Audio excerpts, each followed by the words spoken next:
ตอนแต่ละขั้นตอนเนี่ยถือว่าได้รับนะใบลิขสิทธิ์หรือเป็นใบที่เขารองรับเนี่ยว่าเอาคำแบบนี้ดีจริงถึง5ประเทศด้วยกันโว้เราไม่ธรรมดาไม่ธรรมดาอ่ะเดี๋ยวเรามาทำการกรองกัน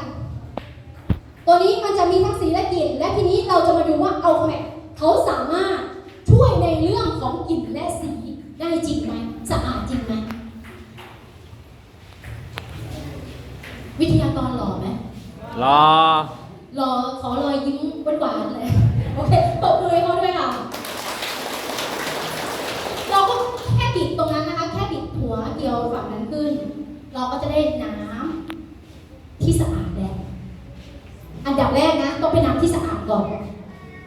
น้ำดื่มที่ดีต้องเป็นน้ำดื่มเกรดอะไรเกรดซีน้ำดื่มในอุดมคติดื่มต้องเป็นน้ำที่สะอาด2มีแร่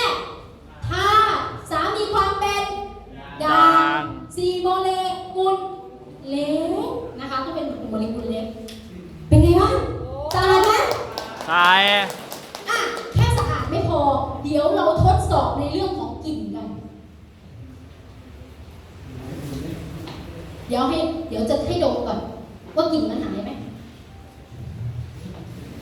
ไม่ต้องกลัวดมก่อนแล้วเป็นไงกลิ่นหายไหมเดี๋ยวจะลองให้ดมในนั้นด้วยว่ามันมีกลิ่นไหมกลิ่นหายสะอาดไหมคะสะอาดดมดูให้หน้าหมานะไม่ได้จ้างมานะดมดูหายไหมเพราะปกติเมื่อกี้มันมีกลิ่นใช่ไหมคะแต่ถ้าตักน้ำในนั้นมันก็ยังมีกลิ่นอยู่นะเนี่ยเขาจะช่วยค่ะเขาจะช่วยได้เยอะดมดูไม่ต้องกั้นใจลงนะถ้านั้นคุณจะไม่รู้ค่ะนะดมทั้ง2แก้วเปรียบเทียบเลยโอเคมีไหมไม่มีเลยใครอยากดมไม่ใช่ดมวิทยากรนะดมน้ำโอเคเดี๋ยวเอาไปให้ดมนะเอาไปให้ดมลองดมดูแล้วคุณจะรู้ว่ามันดีจริงสะอาดจริงๆค่ะไม่มีกลิ่นเลยเราไปเทสที่สวรรค์ได้เขตเนาะดมไปดมมานะเอาคอมเมนต์หายจ้ากินเลยคนดมเขากินนะเอาแบกหายเลยนะคะที่เอาไปให้เทสเอาไปให้ดมมีใครอยากดมอีกไหมยกมือสูงๆเลยข้างหลังอยากดมเพราะว่าเราไม่มีหน้าม้านะสดๆทั้งนั้นเลยนะคะสดๆทั้งนั้นเลยวันนี้คุณได้เครื่องอัลฟาเมทเปรียบเสมือนคุณได้น้ำแร่สดๆที่ยกภูเขากับภูเขาเอาไว้บ้านคุณเลยแต่ว่าถ้าคุณไปซื้อน้ำแร่อยู่ในห้างหรือว่าอยู่ในพอยต์ต่างๆมันสดไหมมันนานหรือยังกว่าจะมาถึงเรานานไหมคะนานแพงไม่แพงแต่ถ้าเทียบกับเอาคอมเมนต์เครื่องนึงติดไว้ที่บ้านแพงแค่ตอนซื้อแต่ความประหยัดกับการซื้อน้ำหัวแมว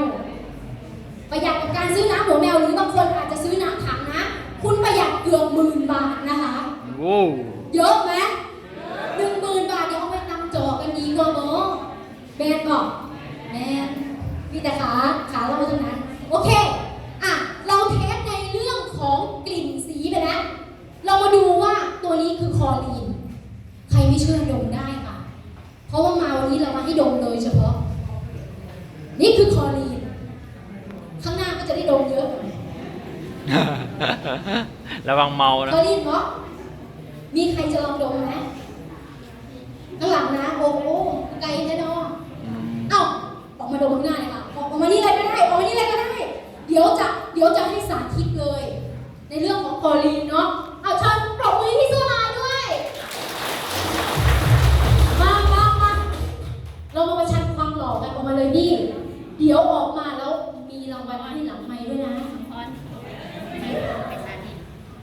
ยืนตึ๊บขึ้นมาเลยยืนมาเลยนี่มานี่เอาปรบมือที่เขาอีกครั้งนึงปรบมือที่เขาอีกครั้งนึงไม่ได้ให้เต้นเดี๋ยวให้มาดมนะคะจะให้มาดมตัวนี้คลอรีนช่วยอะไรคลอรีนจะมีทั้ง2ข้อดีข้อเสียของเขาข้อดีก็คือเขาจะทำลายพวกเชื้อโรคแบคทีเรียที่อยู่ในน้ำประปาหมายถึงว่าพวกกลิ่นพวกสีเนี่ยคลอรีนจะช่วยทำลายนะ แต่เราไม่รู้ใช่ไหมเขาบอกว่าบางคนน่ะกรมอนามัยบอกว่าคอนเหม็นไหมเหม็นเนาะบางคนเอาไปใส่น้ำในน้ำที่เราสระว่ายน้ำเชิญเลยค่ะเชิญมาใกล้ๆบินมาตรงย่านพี่ชื่ออะไรคะ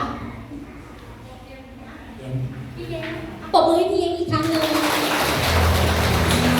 อะไรอ่ะมายืนบังกันอยู่ได้อ่ะพี่เย็นดมดูคอลินของแท้ไหมของแท้อ่ะโอเคเดี๋ยวให้เดินไปหาวิทยากรชายแล้วลองเอาคอลินอ่ะพี่เย็นจับด้วยจับเด้ออย่าให้แตกได้อย่าให้แตกได้แล้วลองเอาคอลินค่อยๆเทลงในนี้เดี๋ยวให้คุณบุญดาบอกว่าพอหรือไม่พอคอลีนข้อดีคือเขาช่วยทำลายเชื้อโรคแบคทีเรียในท่อน้ำประปาพวกสีพวกกลิ่นอะไรเงี้ยแต่ไม่ใช่ทำลายให้ตายเลยนะช่วยได้ในระดับหนึ่งนะคะสักพักน้ำที่เป็นสีอยู่เนี่ยมันจะกลายเป็นสีขาวมันเป็นน้ำสกปรกมาแล้วเดี๋ยวพี่ยังพูดไปยืนดีก่อนไปยืนใกล้ๆกันดินี่แหละเนี่ยไปง่ายๆโอ้ยหล่อกินกันไม่ลงเลยทีเดียวได้อ่ะสีเขาจะค่อยๆจางไปจางยังจางหรือยังเลยใกล้แล้วนะใกล้จะจางแล้วเอาใส่อีกก็ได้เดี๋ยวค่าเวลาเดี๋ยวเขาก็จะจางลงนะคะซึ่งคลอรีนเนี่ยก็จะทำให้สีน้ำที่มันสกปรกอ่ะมันหายเรามองไม่เห็นหรอกแต่รู้ไหมคลอรีนมีสารตัวหนึ่งถ้าโดนความร้อนชื่อว่าไตรฮาโลอีเทน